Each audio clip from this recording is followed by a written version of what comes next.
ஏற்கனவே பெண்கள் மீதான தாக்குதல், பட்டியலினத்தைச் சேர்ந்தவர்கள் மீதான தாக்குதல். திராவிட முன்னேற்ற கழகத்தினுடைய ஆட்சி என்பது எப்போதுமே ரவுடிகளுடைய ஆட்சி தான். இப்போது கூலிக்கு கொலை செய்யக்கூடிய கும்பல்கள் தமிழகத்தில் பெருகி வந்து கொண்டிருக்கிறார்கள். இல்லை மக்கள் தொகை பெருகிடுச்சு, டெக்னாலஜி புதுசாக வந்துடுச்சுன்னு பதில் சொல்லிட்டு இருக்காங்க. இதுதான் இவங்களோட பொறுப்பாக இருக்கு. அரசு ஏற்கனவே இருக்கக்கூடிய விதிமுறைகளை சரியாக பின்பற்றுகிறார்களா அப்படின்னு பார்த்தாலே பாதி பிரச்சனை குறையும். போதை எதிர்ப்புக்கான உறுதிமொழியை எடுத்தால் போதாது, உறுதியான நடவடிக்கை வேண்டும். எங்கள் சகோதரர் மாநில தலைவர் அண்ணாமலை அவர்கள் கொடுத்த வாக்குறுதியை ஒவ்வொன்றாக நாங்கள் நிறைவேற்றுவோம். ட்ரெண்டிங்னு இப்போ இருக்க யூஸ் எல்லாரும் டிஃப்ரெண்டா கிளாஸியா எல்லா திங்ஸும் வாங்கணும் அப்படின்னு ஆசைப்படுறீங்களா? நீங்க தேடுற மாதிரி யூனிக்கான phone covers, mouse pads, coffee மக்ஸ்னு ஏகப்பட்ட வெரைட்டில அட்டகாசமா நம்ம பிளிங்க் ஸ்டோர்ல இருக்கு. நீங்க பண்ண வேண்டியதெல்லாம் geekessential.blinkstore.in அப்படிங்கிற வெப்சைட்ல உங்க மெயில் ஐடியை கொடுத்து லாகின் பண்ணுங்க. உங்க ட்ரெண்டிங் ஆசையை ஏன் பெண்டிங்ல வச்சுட்டு அதான் நம்ம பிளிங்க் ஸ்டோர் இருக்கு. மறக்காம geekessential.blinkstore.in லாகின் பண்ணுங்க.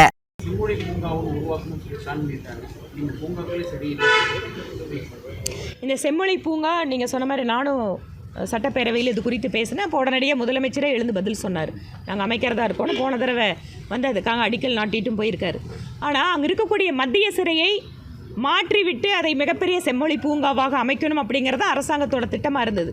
ஆனால் மத்திய சிறைக்கு இன்னும் ஆல்டர்னேட்டிவ் இடமே பார்க்காம இருக்காங்களே. அது என்ன நடந்துட்டுருக்குன்னே தெரியல. இது எந்த காலத்தில் மத்திய சிறையை மாற்றி எந்த காலத்தில் முழுமையான செம்மொழி பூங்கா வரும்? பேருக்காக அடிக்கல் நாட்டிட்டு ஒரு கொஞ்சம் இடத்துல மட்டும்தான் இப்போ வேலை நடந்துகிட்ருக்கு. அதனால் முழுமையான செம்மொழி பூங்கா எப்போது வரும் என்று எங்களுக்கு தெரியவில்லை.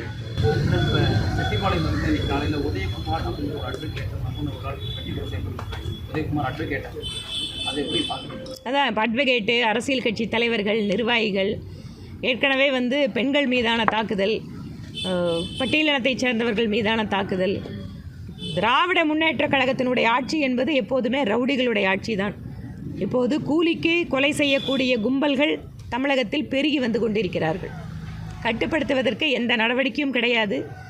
இதை பற்றி கேட்டால் அமைச்சர்கள் அலட்சியமாக பதில் சொல்கிறார்கள். கூட்டத்தை நடக்கிறத தடுக்க முடியுமா?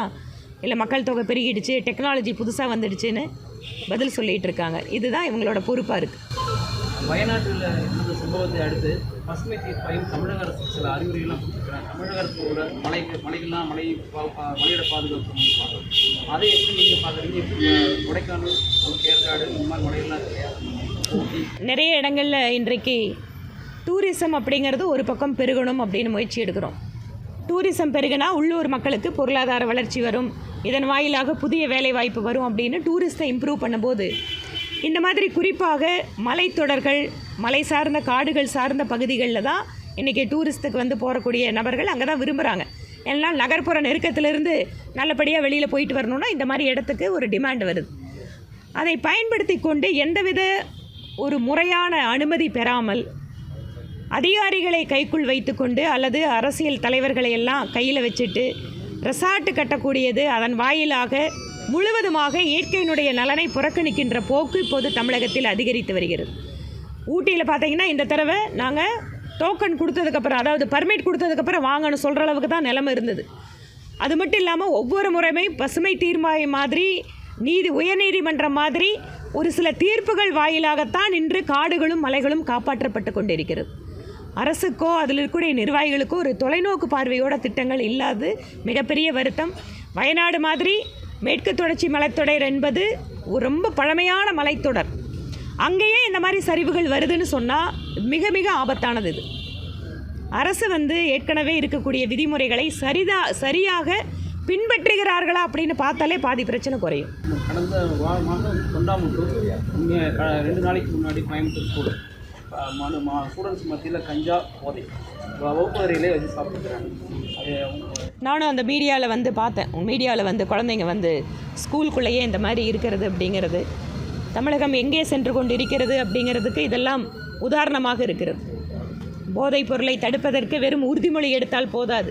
மாநிலத்தினுடைய முதல்வரும் நிர்வாகத்தில் இருக்கக்கூடியவர்களும் போதை எதிர்ப்புக்கான உறுதிமொழியை எடுத்தால் போதாது, உறுதியான நடவடிக்கை வேண்டும்.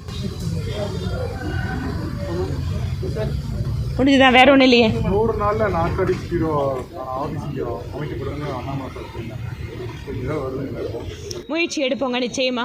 ஏனென்றால் எங்களை பொறுத்தவரை, பாரதிய ஜனதா கட்சியை பொறுத்தவரை அது கவுன்சிலர் தேர்தலாக இருந்தாலும், எம்எல்ஏ தேர்தலாக இருந்தாலும், எம்பி தேர்தலாக இருந்தாலும், தேர்தலில் வந்து நின்றுவிட்டு வெற்றி பெற்றால் பணி செய்வதும், வெற்றி பெறாவிட்டால் ஓடிச் செல்வதும் எங்களுடைய பழக்கம் அல்ல.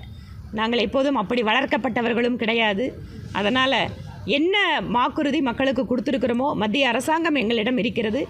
மத்திய அரசாங்கத்திலிருந்து என்னவெல்லாம் வாக்குறுதி கொடுத்துருக்குறோமோ, எங்கள் சகோதரர் மாநில தலைவர் அண்ணாமலை அவர்கள் கொடுத்த வாக்குறுதியை ஒவ்வொன்றாக நாங்கள் நிறைவேற்றுவோம். இதுபோன்ற செய்திகளை மேலும் தெரிந்து கொள்ள எங்களது யூடியூப், ஃபேஸ்புக் மற்றும் ட்விட்டர் ஆப்களை சப்ஸ்கிரைப் செய்யவும்.